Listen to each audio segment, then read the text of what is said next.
레위기 11장에 대한 내용을 좀 말씀을 드리고 싶습니다. 레위기를 배우는 그런 시간에서 배우는데 참 이전에 깨닫지 못했던 귀한 깨달음이 있어서 그것을 함께 나누고 싶습니다. 레위기는 모세오경 가운데 중심에 있고, 그 레위기의 중심 주제가 있다고 하면 레위기 11장 45절입니다. 이것은 비단 레위기에서의 핵심 절뿐 아니라 하나님께서 우리에 대하여 기대하시는 그 기대와 바람을 이렇게 묘사할 수 있습니다.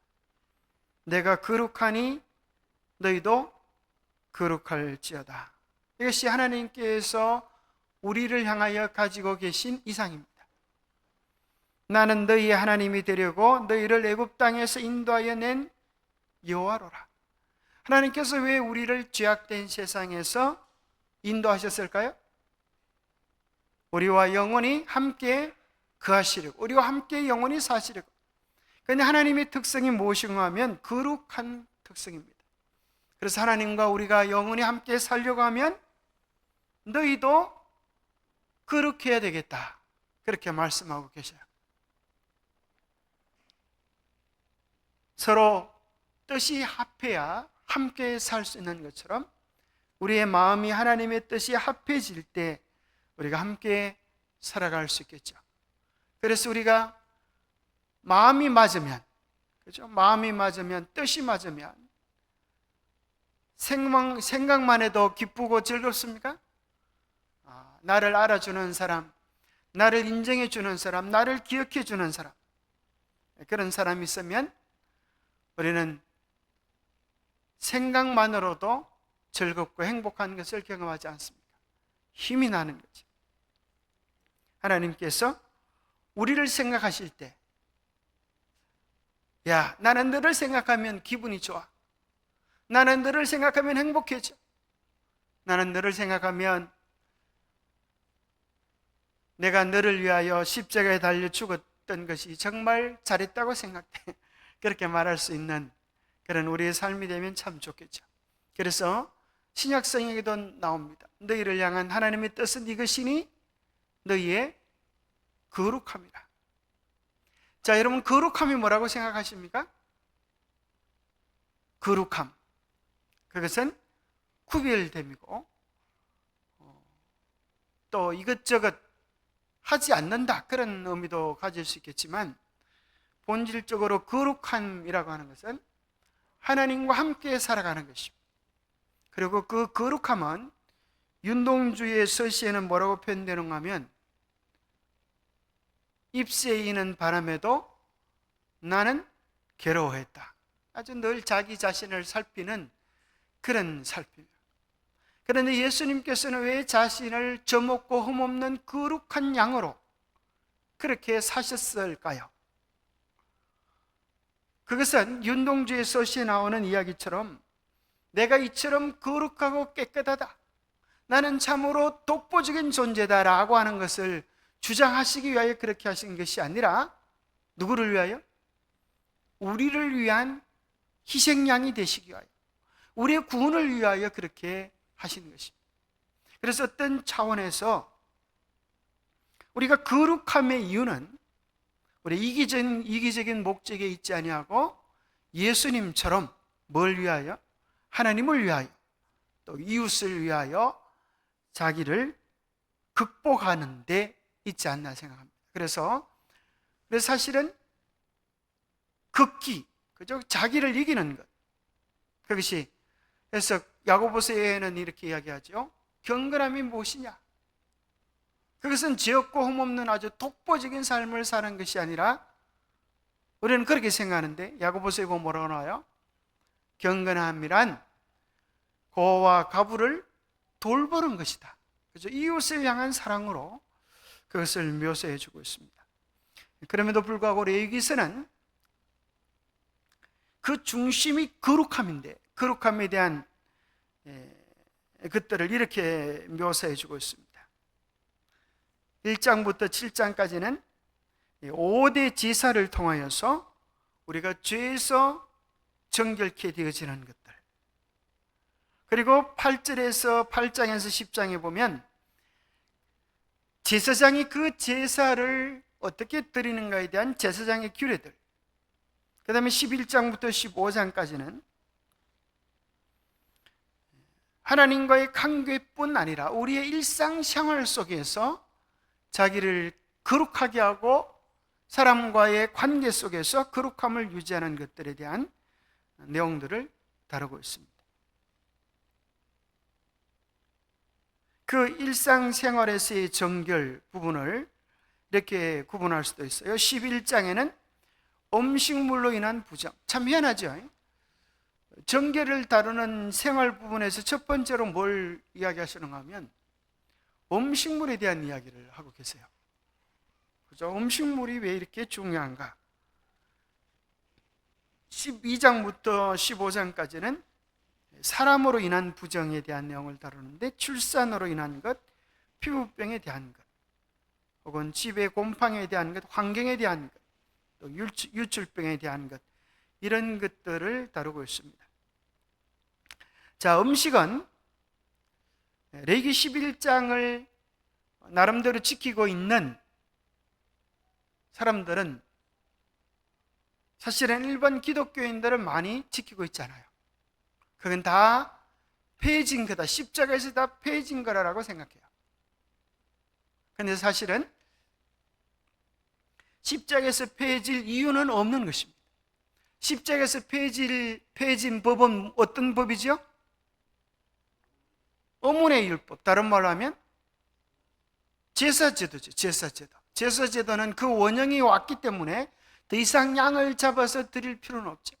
그런데 건강법은 하나님께서 창조할 때 지어놓으신 그 인간의 상황이나 오늘 지금 우리의 상황이나 별반 다르지 않을 것입니다. 그런 차원에서 레위기 11장의 법은 여전히 유효하다고 이해할 수가 있습니다. 그래서 레위기 11장의 법을 지금도 지키는 사람들이 있는데, 우리 재림교회 외에 또 누가 지키고 있을까요?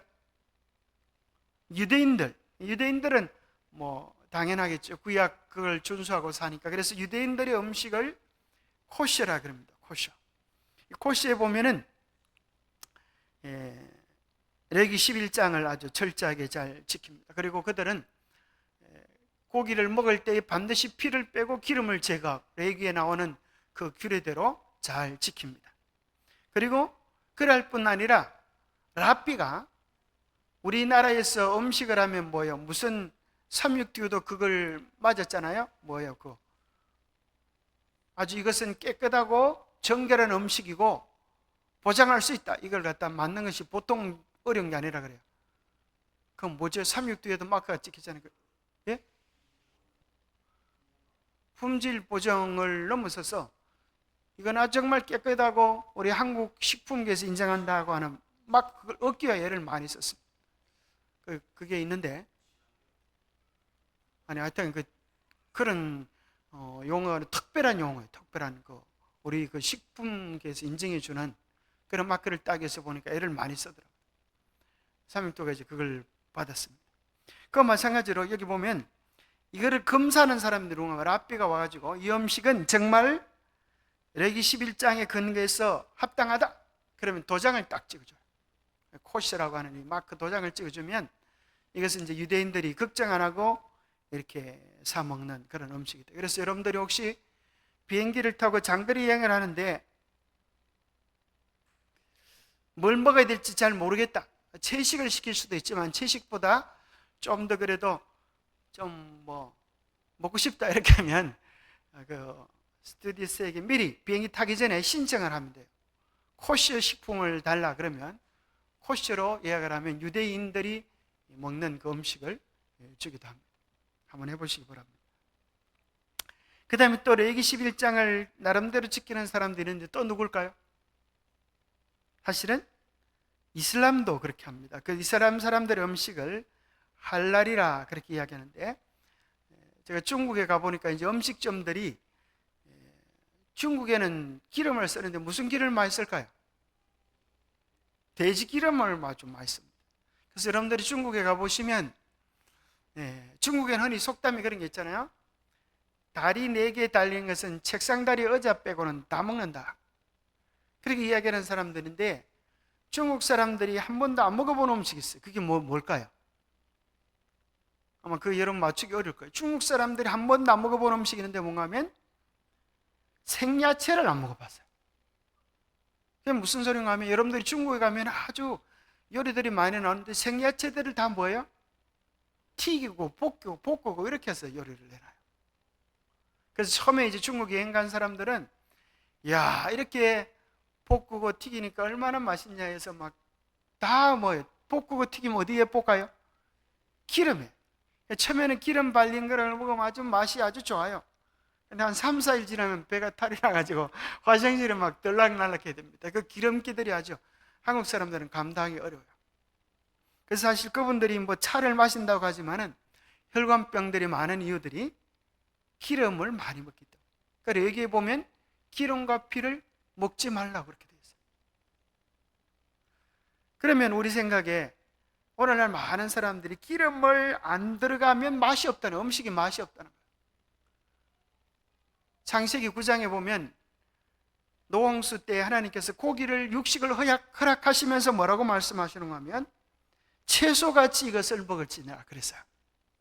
그러니까 이것을 육식을 먹을 때의 맛으로 먹는 것이 아니고, 그죠? 채소같이, 그 당시 채소들이 다 물속에 매몰되었기 때문에 먹고 살아야 되기 때문에 부득불 허락해 주신 것입니다.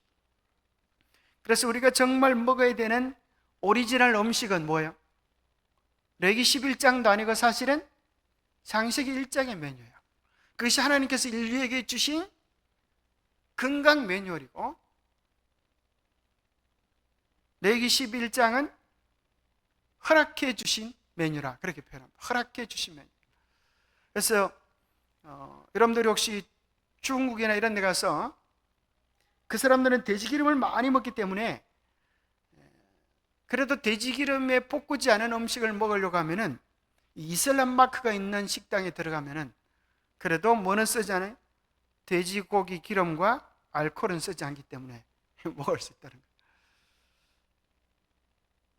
여러분들에게 이제 그림을 보면 줄이 나눠져 있죠. 위에 있는 것은 레위기 11장에서 허락했던 것이고, 밑에 있는 것은 레위기 11장에서 금지하는 동물들입니다.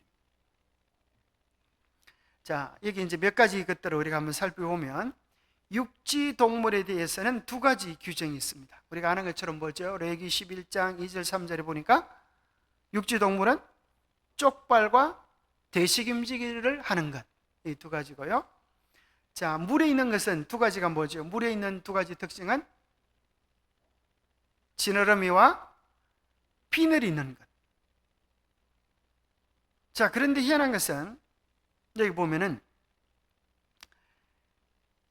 조류에 대한 언급을 하면서 뭐라고 표현하는가 하면, 처음에 히브리 레위기 11장에 나올 때 뭐 하는가 하면 정한 음식, 정한 짐승과 부정한 음식 이렇게 나오다가 레위기 11장 13절 새에 대한 것들을 다룰 때는 뭐라고 표현하는가 하면 부정하다는 대신에 뭐라고 써요? 가정하다 이렇게 써요. 여러분, 부정한 게 정도가 센 것 같아요? 가정한 게 센 것 같아요? 좀 더, 그죠? 정도가 세죠. 그래서 조류에 대한 얘기는 어떤 특징을 이야기하는 것이 아니라 먹지 말아야 될 짐승들의 이름을 언급합니다. 그러면서 그 가운데 한 20여 가지가 이렇게 이름을 구체적으로 언급합니다. 그리고 그 이름들은 사실은 종류들입니다. 종류. 이러한 종류들을 먹지 말라 그렇게 되어 있습니다. 그 가운데 보면은 마지막으로 나온 것이 독수리로부터 시작해가지고 박쥐에 대한 것을 언급해 주고 계셔요. 이게 뭐하다고요? 가정하다. 그 다음에 이제 곤충에 대한 규정들이 나오는데요. 곤충에 대한 것도 나옵니다. 곤충에 대한 것들은 먹을 수 있는 것들, 메뚜기 종류와 배짱이와 귀뚜라미, 팥중이 종류는 먹으려니와 오직 날개가 있고 기어다니는 곤충은 다 너희가 혐오할 것이냐 이단 말에 이분은 또 무슨 표현을 써요? 효모에 대한 표현을 그렇게 씁니다. 그러면서 기는 음식에 대한, 기는 길짐승에 대한 이야기를 하는데 뭐가 나오는가 하면 땅에 기는 길짐승 중에 내게 부중한 것은 이러하니 곧 도마뱀과 쥐와 큰 도마뱀, 육지악어와 도마뱀과 사막도마뱀과 카멜레온이라. 이렇게 하면서 이제 기는 길짐승의 부정한 것들을 이야기해 주고 있습니다.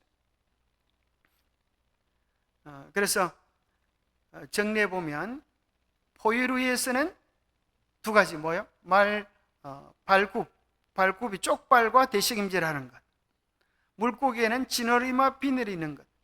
조류에서는 부정한 것으로 기록되지 않는 모든 새는 가정하고 기록되어진 것들은 안 되고, 곤충에는 날개가 있고 네 발로 기어다니는 중 긴 다리가 있는 곤충은 되지만 긴 다리가 없는 것은 안 된다. 기는 동물은 정한 것이 하나도 없다. 길어 다니는 것은 정한 것이 하나도 없다. 그래서 뱀, 쥐, 쪽제비, 도마뱀 이런 것들을 잡수시려고 생각은 아예 하지 않는 것이 좋습니다.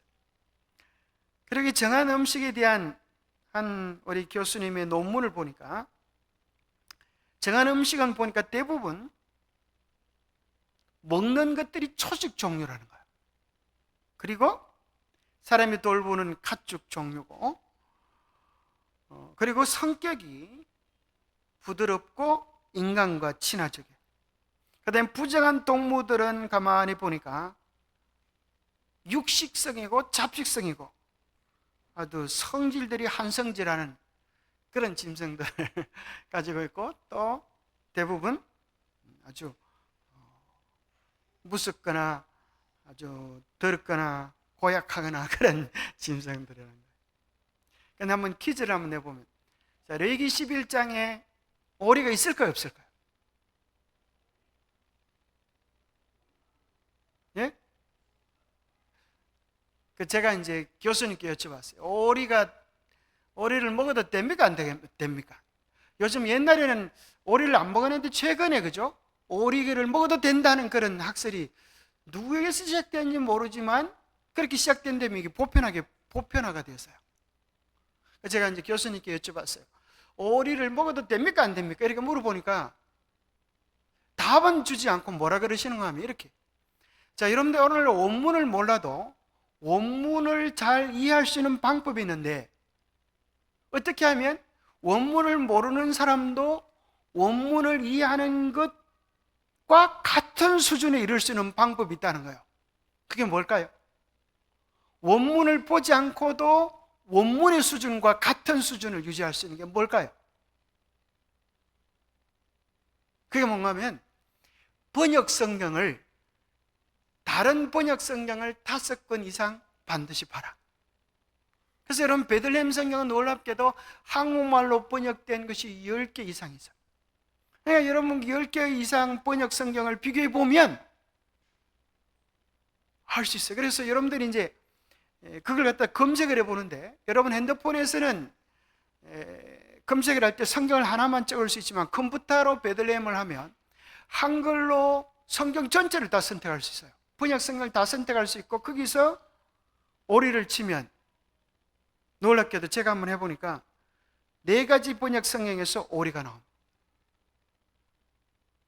아마 이런 소리 처음 들어봤을 거예요. 저도 처음 발견했어요. 그리고 깜짝 놀랐습니다. 그러면 저기 보면 새 번역, 공동 번역, 쉬운 말 번역, 현대어 번역에 백조, 펠리컨 다음에 흰물 오리라. 흰물. 이게 다 오리 종류들이 포함되는 거 아니겠어요?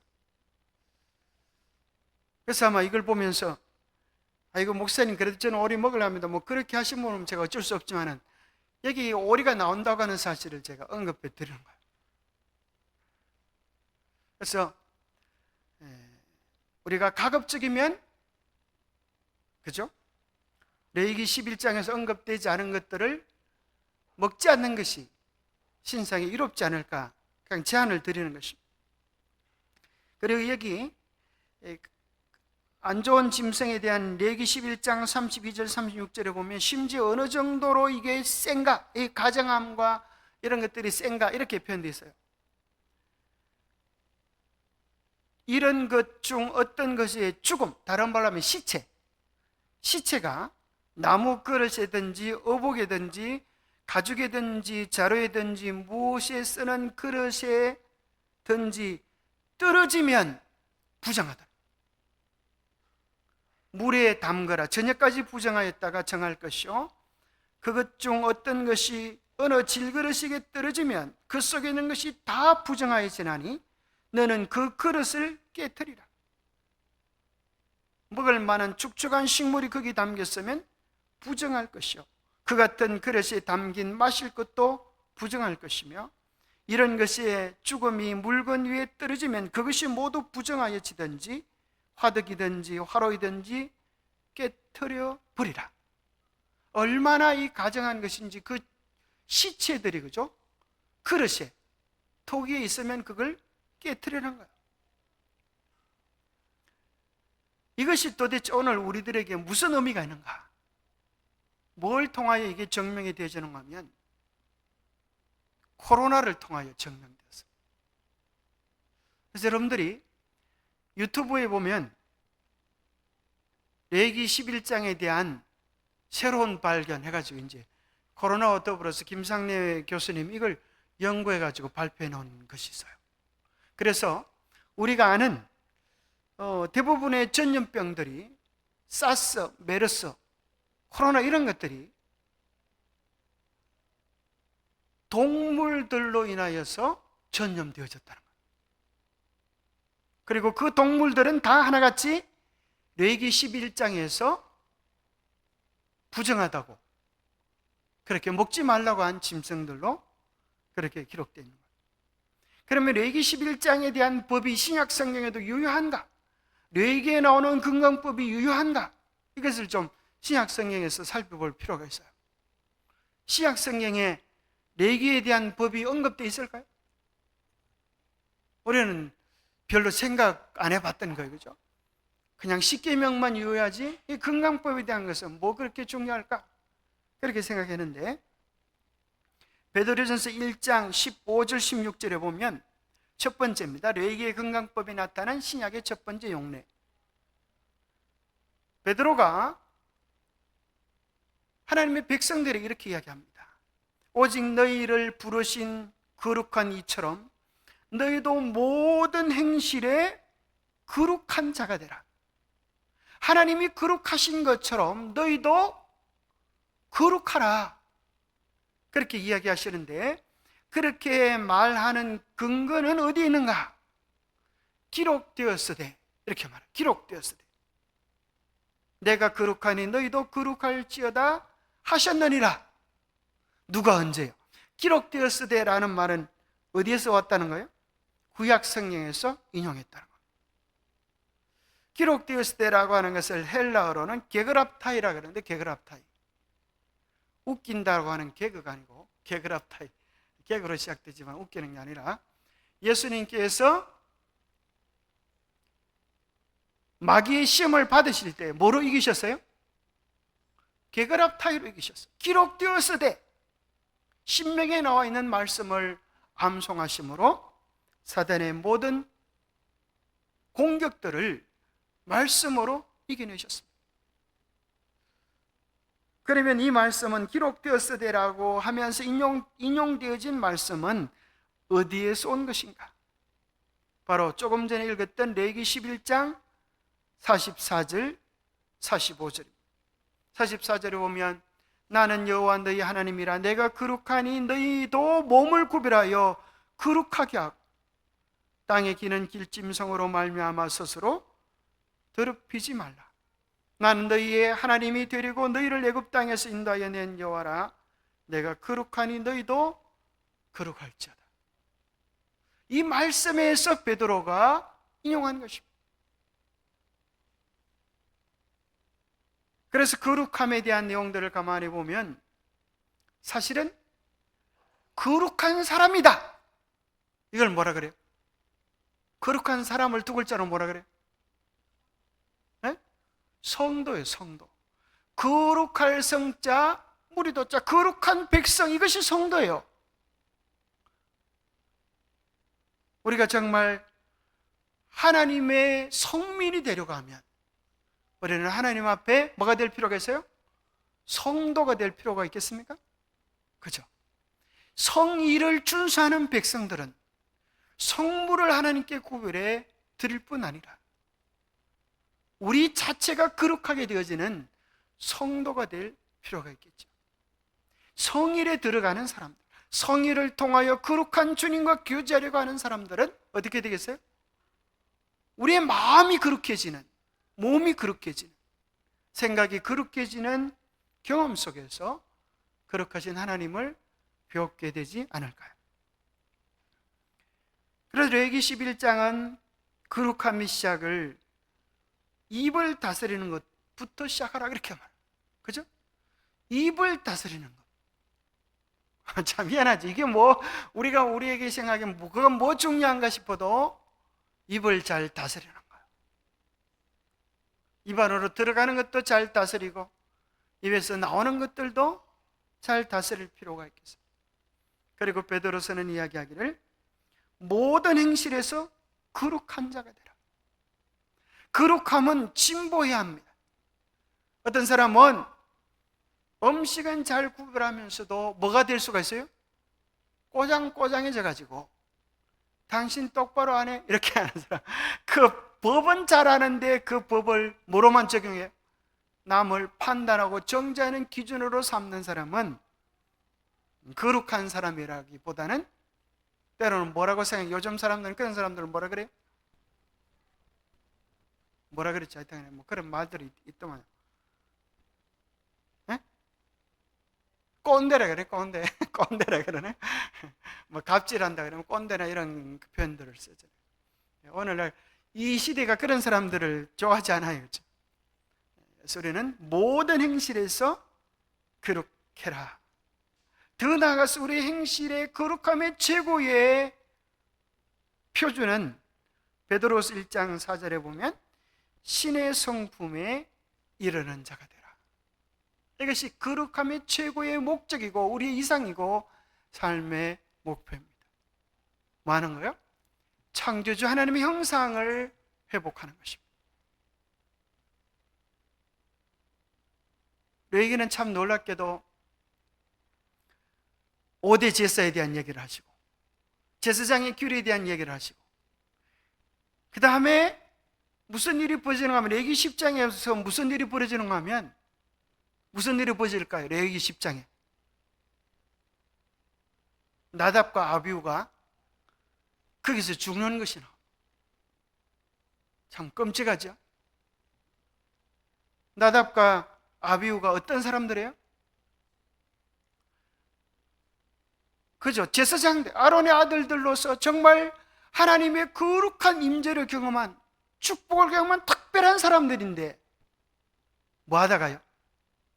다른 불을 성소에 들이다가 죽임을 당했습니다. 이제껏 하나님께서 7일 동안 제사장들을 준비시킨 것. 너희들이 제사장이 되려고 하면 이렇게 준비해야 돼. 7일 동안 준비시켰는데 제사장으로 봉사하는 그 첫날 저녁에 그들이 거룩함을 잃어버려서 이틀 한 것도 아니에요. 첫날에 그런 일이 벌어졌어요. 그래서 성경은 곳곳에서 거룩함을 잃어버리지 말라라고 하면서 나답과 아비후에 대한 예를 많이 쓰는 것입니다. 그래서 성도들의 삶에도 거룩함이 필요하겠다라고 하는 생각을 우리가 가지는 것입니다. 그래서 그 제사장은 신약 성경에 넘어오면서 베드로전서 2장 9절입니까? 너희는 뭐라 그래요? 거룩한 나라요, 선택된 백성이요, 거룩한 제사장이라, 그렇게 많은 제사장설로 확대하고 있습니다. 그래서 예수 그리스도의 복음을 경험한 사람들은 우리가 다른 사람의 구원을 위하여 기도하고 탄원하는 제사장이 되어야 합니다. 또 두 번째는 신약 성경에 레위기가 나타난 건강법이 소개되어진 두 번째 경우가 제1차 예루살렘 총회 때의 결입니다. 사도행전 15장 19절에서 20절에 보면 내 의견에는 이방인 중에서 하나님께로 돌아오는 자들을 괴롭게 하지 말고 다만 우상의 더러운 것과 음행과 목매어 죽인 것과 피를 멀리하라고 편지하는 것이 옳다. 만약 이방인들이 그리스도인이 되고 나면 모세 율법 그걸로 다 판단하는 것은 잘못된 것이다. 그들에게 필요한 것은 이 네 가지만 해라. 그렇게 하면서 정리해 주는 것인데 우상에 더러운 것, 음행하는 것, 몸매어 죽인 것, 피를 멀리하는 것, 이것이 놀랍게도 뭔가 레위기 17장과 18장에 나오는 내용을 요약해 주고 있는 거예요. 이것은 여전히 레위기의 계명이 건강법이 유효하다고 하는 내용입니다.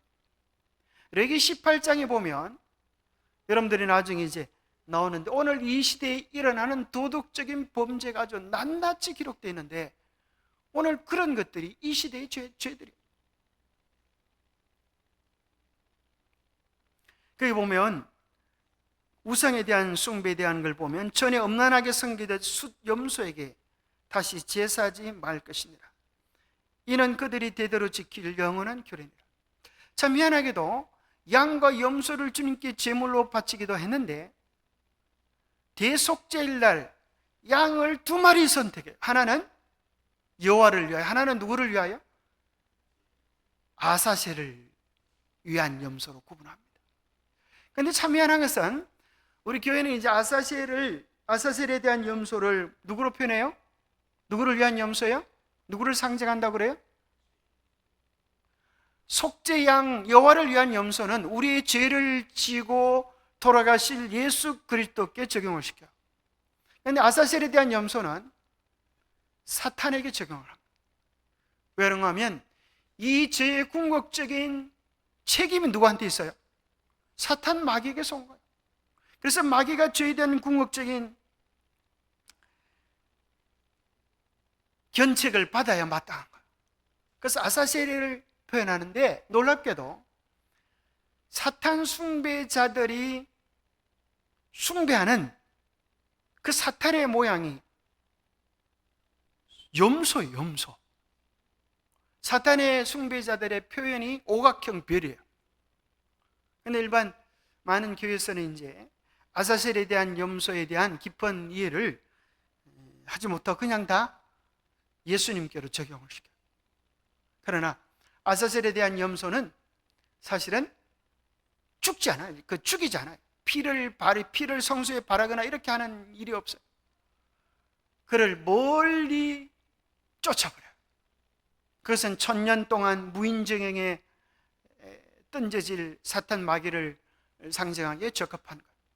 그런데 이제 그 죽여라고 던져놨는데 얘가 맹수들에게 잡혀 먹으면 괜찮은 다행히 살아서 또 돌아오는 놈이 있어요. 그래서 이제 나중에는 어떻게 하는가 하면 유대인들이 돌아오지 못하도록 하기 위해서 높은 절벽에다 돌을 달아가지고 던져버렸어요. 그래서 거기서 굴러 떨어져서 죽도록 이렇게. 그래서 우상에 더러운 것들, 또 음행한 것들, 음행한 대한 레위기 18장에 보면 애굽 땅의 풍속, 가나안 땅의 풍속을 그 규례를 행하지 말라. 그런데 이것이 오늘날 이 세상의 도덕적인 음행의 범죄와 똑같습니다. 여러분들 읽어보면 참으로 희한하죠. 오늘 이 시대와 거의 다를 바 없는 그런 죄들이 나옵니다. 그 다음에 레위기 17장에 보면 스스로 죽은 것, 또 들짐승에 찢겨 죽은 것, 목매어 죽은 이런 짐승들을 먹지 말라고 되어 있어요. 그 다음에 피를 먹지 말라는 것은 또 레위기 17장에 보면 육체의 생명은 피에 있습니다. 그러면서 생명이 피에 있으므로 피가 죄를 속하느니라. 여기서 놀랍게도 이 건강법이 유대인에게만 해당되어지는 것이 아니라 모든 인류에게 해당된다고 하는 단적인 표현을 뭐로 표현하는가 하면 내가 이스라엘 자손에게 말하기를 너희 중에 아무도 피를 먹지 말며 너희 중에 거류하는 거류민이라도 피를 먹지 말라. 그죠? 이방인이라도 너희 중에 함께하면 그도 피를 먹지 말도록 해라 하는 것을 통하여서 이방인들도 여전히 지켜져야만 한다는 것입니다. 신약성경에 언급된 레위기의 건강법 세 번째는 고린도전서 10장 31절입니다. 바울은 하나님께 영광 돌리는 삶에 대한 이야기를 하면서 너희들이 무엇을 생각하든지 무엇을 말하든지 무엇을 행하든지 이렇게 하는 것이 오늘날 정서적인 논리로 맞을 것 같은데 바울은 그렇게 이야기하지 않고 뭐라고 이야기합니까? 너희가 먹든지 마시든지 무엇을 하든지 다 하나님의 영광을 위하여 하라. 그렇게 언급합니다. 그래서 생각해보면 먹는 것은 레위기 11장, 마시는 것은 레위기 10장을 기초로 한 내용임을 깨닫게 됩니다. 자, 레위기 11장을 왜 이렇게 구별해 주셨는가에 대한 이유들을 설명해 놓지 않아요. 성경은 그냥 이거 먹지 마라 이렇게 돼 있지, 이런 놈들은 어떤 병균이 있기 때문에 먹지 마라 이렇게는 돼 있잖아요. 유대인들은 사실은 왜 그래야 됩니까? 이런 따지질 않아요. 그들에게 뭐면 족한가 하면 하나님께서 가라사대 그러면 그들은 다 끝이 나는. 근데 오늘날 이제 그런 내용이 없으니까 오늘날 이제 사람들, 학자들이 레위기 11장 규례에 대한 합리적인 성명들을 찾아가다가 네 가지 답을 찾았습니다. 각자 의견들이 좀 다른데요, 레위기 11장의 규례를 주신 이유 첫 번째는 이 먹지 말라고 한 것들은 우상 제물과 우상 제물 섭취를 방지하기 위해서 그렇게 하신 것이다, 이렇게 이해하는 견해도 있고, 꼭 정답은 아니지만 이런 식이 있습니다. 두 번째는 이거는 이방인들이 먹던 음식이기 때문에 이방인들과의 교제를 금지하는 것 아닌가. 그 다음에 세 번째는 도덕적인 의미를 둬가지고 이렇게 먹지 말라고 한 짐승들은 가만히 보니까 성격이 별로 좋지 않더라. 그래서 우리가 그렇게 말하잖아요. 사람들도 그런 느낌이 있어요. 개를 먹으면 성질이 뭐가 변한다고요? 개같이 변한다 그러잖아요. 그래서 짐승들의 성격이 먹는 음식을 통하여서 전달될 수 있다. 도덕적 교훈을 위하여 그렇게 했다. 그런 의견도 있고요. 또 하나는 위생 건강을 위하여 하나님께서 인간을 창조하셨기 때문에 인간에게 가장 좋은 것이 무엇인지 아셨기 때문에 하나님께서 인류의 건강을 위해 그렇게 하셨다. 그런 이론도 있습니다. 우리 부조화 선지자 562페이지에 보면 정하고 부정한 식품을 구별하는 것은 단순히 의식적인 것에 불과하거나 독단적인 규정이 아니었다. 그것은 위생의 원칙에 기초를 두고 있었다. 수천 년 동안 유대 백성들을 특출하게 만들어 왔던 경이로운 생명력의 비결은 이러한 구별을 엄수한 데서 찾을 수 있을 것이다. 유대인들이 건강하고 지혜로울 수 있었던 비결들이 이러한 건강 법칙을 잘 지켰고 또 위생적으로 깨끗했다는 거예요. 그래서 그 음식에 대해서는 두 가지죠. 하나는 먹는 것, 섭취와 접촉, 그죠? 되는 것도 부정하다고 하는 내용들을 담고 있습니다. 또 그 계명이 여전히 유효하다고 하는 사실은 레위기 사도행전 11장에서 발견됩니다. 사도행전 11장에 보면 베드로가 환상 중에 이런 짐승들을, 레위기 11장에서 금지한 짐승들을 봅니다. 하나님께서 베드로야 잡아먹어라, 잡아먹어라. 베드로는 뭐라는가 하면 주님 그럴 수 없나이다. 속되고 깨끗하지 아니한 것들은 결코 내 입에 들어간 일이 없나이다 라는 말은 뭐예요? 한 번도 이런 걸 먹은 적이 없다 하는 거예요. 그러면서 예수님, 하나님 하늘에서 소리가 두 번째 들려 이르기를, 세 번까지 들리죠? 내게 이르되 하나님이 깨끗하게 하신 것을 속되다 하지 말라. 그러면서 많은 기독교인들이 이때부터 사도행전 11장에서부터 이제 깨끗하게 되었구나, 그렇게 생각합니다. 그런데 그것이 음식에 대한 것이 아니라 이방인 전도에 대한 것이 뭘? 바로 같은 장 18절에서 이야기합니다. 고넬료를 방문했는데 베드로가 안 가려고 그랬어요. 왜? 이방인들과 교제하는 것이 금지되어 있었기 때문에. 그들은 부정한 짐승으로 여겨졌기 때문에. 그래서 사도행전 11장 18절에 보면 이 말을 듣고 잠잠하여 하나님께 영광을 돌려 이르되 그러면 하나님께서 이방인에게도 생명 얻는 회개를 주셨도다. 베드로가 말씀을 전하고 기도할 때에 유대인에게 있었던 똑같은 성령이 그들에게도 임함을 보고 우리가 이방인들을 가증하게 여길 것이 아니라 그들도 다 예수 그리스도의 보혈로 인하여 차별이 없는 하나님의 백성이구나 하는 사실을 받아들이게 되는 것이죠. 레기 11장에는 음식의 부정을 얘기할 때에 선정적, 본래적 부정의 의미를 쓰고, 신약에 있는 음식물에 대한 것들은 접촉에 대한 부정의 언급으로 그렇게 쓰기도 합니다. 특별히 마지막 시대에 있을 이야기를 하면서 미혹하는 영과 귀신의 가르침을 따르리라. 또 여기 보면은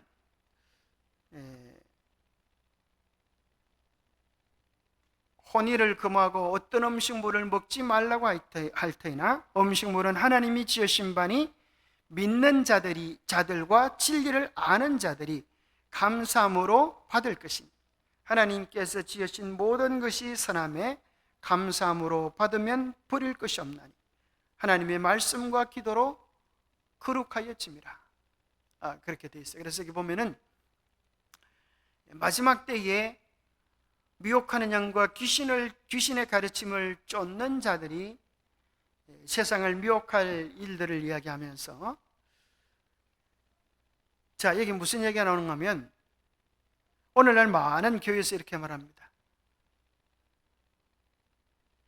하나님이 지으신 모든 것이 선함에, 4절 나오죠. 하나님이 지으신 모든 것이 선함에 감사함으로 받으면 버릴 것이 없으니 너희들 아무거나 막 먹으라, 그렇게 이야기합니다.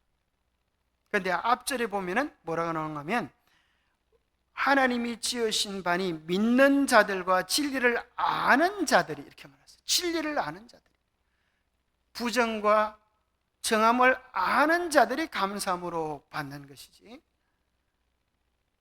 하나님께서 모든 것을 다 먹을 수 있도록 해주는 것은 아니다 하는 사실을 이해할 필요가 있어요.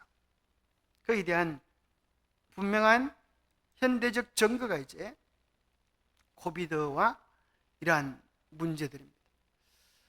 자, 코로나에 대한 두 가지 학설이 있죠. 하나는 이제 음모론, 실험실에서 만들어졌다 하는 것과 또 하나는 자연에서 왔다, 그런 것이 있어요. 그 가운데 자연에 대한 것들을 보면 이 사스 코비드2라고 얘기합니다. 사스 코비드2, 코로나를 사스 코비드2, 사스와 같은 바이러스입니다. 박쥐에서 왔다는 거예요.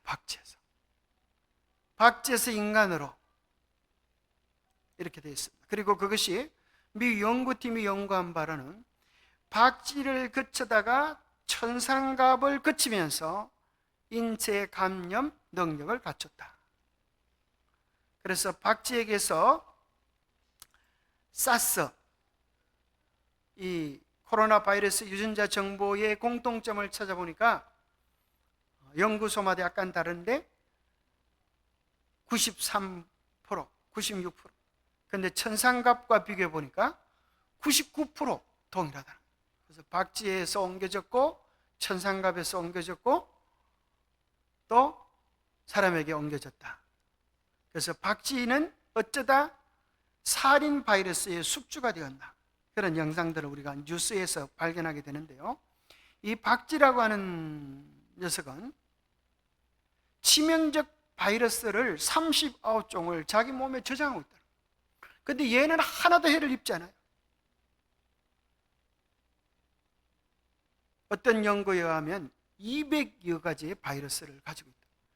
자기는 워낙 내성화돼 가지고 해를 입지 않은데 이것을 다른 사람이 접촉하거나 먹거나 이렇게 하면 뭐가 될 수 있어요? 옮겨질 수 있다는 거예요. 그래서 여기 보면 박쥐로부터 고양이, 낙타, 돼지를 거쳐가지고 온 것이 옹호하면 사스, 메르스, 코비드. 그래서 자연숙주, 중간숙주, 감염숙주가 있는데 여기 보면 낙타를 통하여서 메르스가 왔습니다. 낙타와 박쥐를 매개로 메르스가 왔고, 사양 고양이를 통하여서 박쥐와 사양 고양이를 통하여서 사스가 왔고, 또 이름이 뭐라 그랬어요? 천상갑을 통하여서 코로나가 왔다고 오늘날 이렇게 추정합니다. 그래서 우리는 레위기 11장 8절에 나오는 것처럼 이러한 고기는 먹지 말고 죽음도 만지지 말라. 이것들은 너희에게 부정하니라. 죽음은 다 너희에게 부정하니 만지는 자는 부정할 것이요. 여러분들 우리 중국의 식당에 가면 레위기 11장에서 먹지 말라고 한 것들을 이렇게 아주 열심히 그 사람들은 접속했어요. 먹음직스럽습니까? 여기 보니까 돼지, 쥐, 도마뱀, 천상갑, 밑에 그 흰 게 천상갑, 박쥐 이런 것들을 그냥. 그래서 처음에 코로나가 나올 때도 우한 거기서 이러한 짐승들을 파는 그 사람이 병에 걸려 죽었어요. 거기서 시작이 됐다. 뱀 이런 것들을 아주. 그래서 우리 음식물들이 마지막 때 하나님이 원하시는 뜻대로 개혁되는 것은 좋은 일이고 바람직한 일입니다. 그런데 음식물에 관한 근면에 보면은 세 가지 기준을 먼저 둡니다. 뭔가 하면 음식물 개혁은 점차적이어야 한다. 우리는 따라야만 할 식사에 관한 어떤 세부적인 규정을 짓지는 않는다. 그 다음에 나 자신을 다른 사람의 기준으로 삼지 않는다. 이게 아주 중요한 것 같아요. 여러분 하면 내가 완전한 채식을 한다고 해서 채식 안 하는 사람들을 정죄하거나, 또 레위기 11장만 한다고 해서 또 그렇게 안 하는 사람을 정죄하거나 이렇게 하는 것들은 바람직하지 못한 것.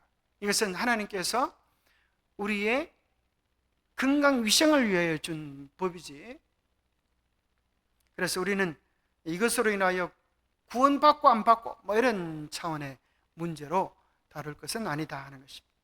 그러나 중요한 것은 이런 원리입니다. 어떤 사장님이 자기 차를 운전할 비서를 구하는 것입니다. 그러면서 이제 시험 문제가 뭔가 하면 자네가 절벽에도 운전할 수 있나? 그 아찔아찔한 절벽에도 안전하게 운전할 수가 있나? 이게 시험 문제. 그러니까 첫 번째 운전기사가 뭐라 그러는가 하면, 그럼요, 저는 운전을 잘합니다. 그래서 그렇게 무서운 아찔한 절벽에도 한 30cm 가량은 가까이 갈 수 있습니다.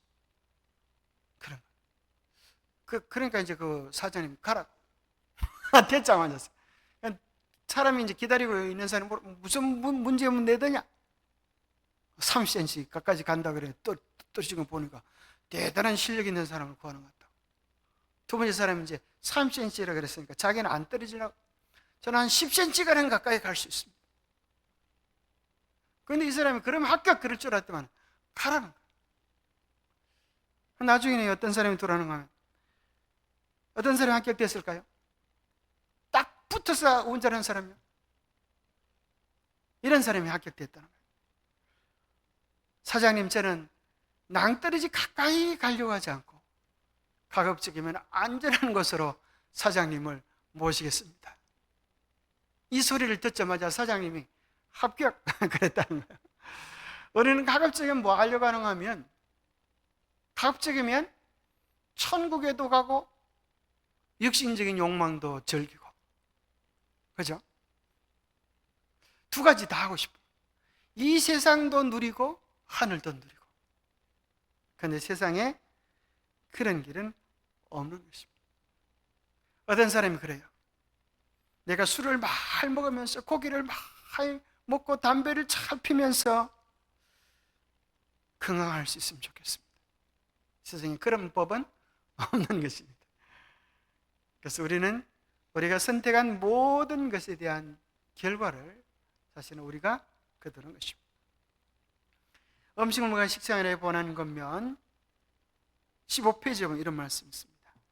우리의 일생은 단 한 번만 주어질 뿐이다. 그러므로 각 사람은 나는 어떻게 하면 나의 힘을 투자하여 최대의 이익을 낼 수 있을까? 나는 어떻게 하나님의 영광과 나의 동료의 이익을 위하여 최선을 다할 수 있을까? 하고 연구해야 할 것이다. 왜냐하면 생애는 이러한 목적을 달성하는 데 사용될 때야만 가치가 있기 때문이다. 참 멋진 말이죠. 위대한 말입니다.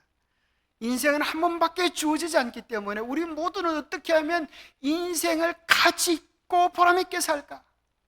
그것은 하나님의 영광을 위하여, 동료 이익을 위하여 어떻게 우리가 최선을 다할 수 있을까?